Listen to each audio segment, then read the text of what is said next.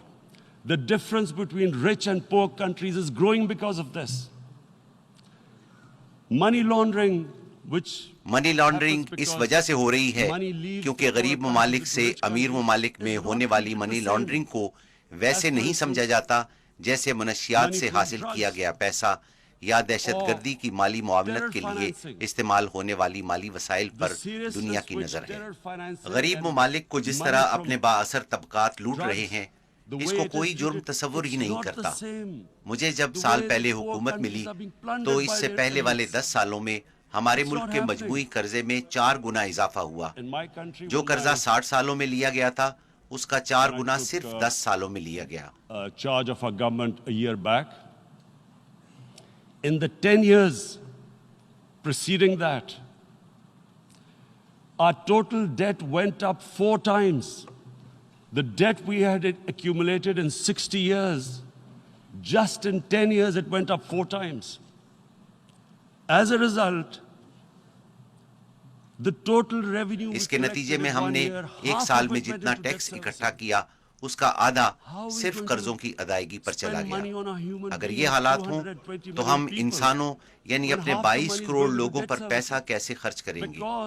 وجہ یہی تھی کہ ہمارے ملک کو حکمران طبقات نے بری طرح لوٹا تھا، اور وہ بڑی آسانی سے یہ سارا پیسہ ملک سے باہر لے گئے۔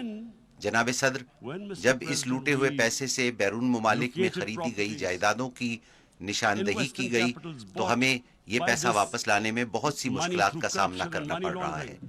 ہم یہ پیسہ واپس لا کر اپنے لوگوں پر خرچ کر سکتے ہیں، مگر اس سلسلے میں بہت سی مشکلات درپیش ہیں۔